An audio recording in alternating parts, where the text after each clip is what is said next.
ಈ ಭಯೋತ್ಪಾದನೆ ವಿಷಯದಲ್ಲಿ ನನ್ನ ಅನುಭವವನ್ನು ನಾನು ಹೇಳೋದಿದ್ದರೆ, ಇದು ಪಾಕಿಸ್ತಾನದಿಂದ ಟ್ರೈನಿಂಗ್ ಪಡೆದುಕೊಂಡು ಭಾರತಕ್ಕೆ ಬರುವಂತ ವ್ಯಕ್ತಿಗಳು. ಇದು ಆಕ್ಚುಲಿ ಅವರು ಭಾರತದವರೇ ಆಗಿರ್ತಾರೆ, ಕಾಶ್ಮೀರ ನಿವಾಸಿಗಳೇ ಆಗಿರ್ತಾರೆ, ಅವರು ಅಲ್ಲೇ ಇರ್ತಾರೆ, ಲೋಕಲ್ ಆಗಿ ಇರ್ತಾರೆ. ಅವರು ಹೊರಗಿನಿಂದ ಬಂದು ದಾಳಿ ಮಾಡುವವರು ಅಂತಲ್ಲ.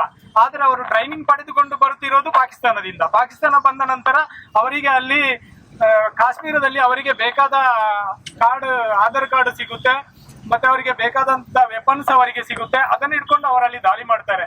ಅದಕ್ಕೆ ಕೇಂದ್ರ ಸರ್ಕಾರದ ವೈಫಲ್ಯ ಇಲ್ಲ, ಯಾವುದೇ ರಕ್ಷಣಾ ಪಡೆ ವೈಫಲ್ಯ ಆಗ್ಲಿಕ್ಕೆ ಸಾಧ್ಯನೇ ಇಲ್ಲ. ಯಾಕೆಂತ ಹೇಳಿದ್ರೆ ಅಲ್ಲಿ ರಕ್ಷಣಾ ಪಡೆ ಇರುವುದು ಶಾಶ್ವತವಾಗಿ ಅಲ್ಲಿ ಯಾರು ಇರಲ್ಲ. ಅಂದ್ರೆ ಎಲ್ಲರೂ 2 ವರ್ಷ 3 ವರ್ಷ ಟ್ರಾನ್ಸ್ಫರ್ ಆಗಿ ಹೋಗ್ತಾ ಇರ್ತಾರೆ.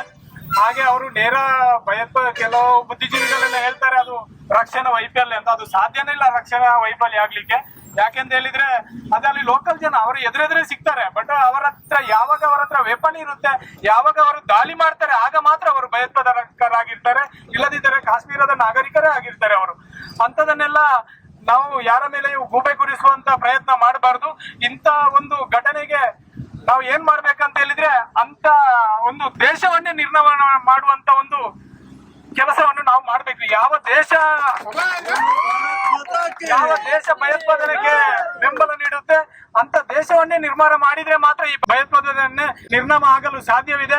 ಇದಲ್ಲದೆ ಸರ್ಕಾರ ಬದಲಾದರೆ ಇಲ್ಲ ಜನನಾಯಕರು ಬದಲಾದರೆ ಇದು ಭಯೋತ್ಪಾದನೆ ನಿರ್ನಾಮ ಆಗಲು ಸಾಧ್ಯವಿಲ್ಲ.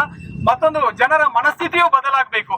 ಎಲ್ಲಿ ಹಿಂದೂಗಳನ್ನು ಕೊಳ್ತಾರೆ ಅಲ್ಲಿ ಯಾಕೆ ಕೊಳ್ತಾರೆ ಎನ್ನುವ ಜನರ ಮನಸ್ಥಿತಿ ನಾವು ಬದಲು ಮಾಡಿಕೊಳ್ಬೇಕು. ಹುಡುಕಿ ಹಿಂದೂಗಳನ್ನೇ, ಹಿಂದೂ ಧರ್ಮದವರನ್ನೇ ಕೊಳ್ತಾರೆ ಎನ್ನುವುದನ್ನು ಯಾಕೆ ಎಂದು ನಾವು ಅರ್ಥ ಮಾಡಿಕೊಳ್ಬೇಕು.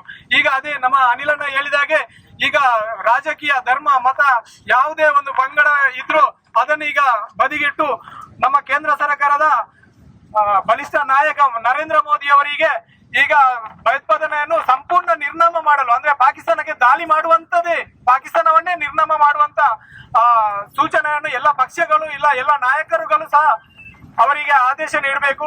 ಅವರು ಮುಂದಿನ ಕ್ರಮ ಹೇಗೆ ತಗೊಳ್ತಾರೆ ಅಂತ ಅದು ನಮಗೆ ಚೆನ್ನಾಗಿ ಗೊತ್ತಿದೆ. ಅದು ಪ್ರತಿಕಾರ ಇವತ್ತಲ್ಲ ನಾಳೆ ಕೊಡ್ತಾರೆ. ಅದು ಯಾವಾಗ ಕೊಡ್ತಾರೆ ಅನ್ನೋದು ಅವರು ಈಗಾಗಲೇ ಸೇನೆಯ ಜೊತೆ ಮಾತಾಡಿರ್ಬೋದು. ಅದು ಎಲ್ಲಿ ಹೇಗೆ ಅವರು ಅಟ್ಯಾಕ್ ಮಾಡ್ತಾರೆ ಅನ್ನೋದು ಅದು ಊಹಿಸಲು ಅಸಾಧ್ಯವಾಗಿದೆ. ನಾನು ಸೇನೆಯಲ್ಲಿ ಇರುವುದರಿಂದ ನಾನು ಹೇಳ್ತಿದ್ದೇನೆ, ಯಾವ ಟೈಮಲ್ಲಿ ಅವರು ಅಟ್ಯಾಕ್ ಮಾಡಿಸ್ತಾರೆ, ಅದು ಹೇಗೆ ಮಾಡಿಸ್ತಾರೆ ಅಂತ ಆ ಕ್ಷಣದಲ್ಲಿ ಮಾತ್ರ ಗೊತ್ತಾಗುತ್ತೆ.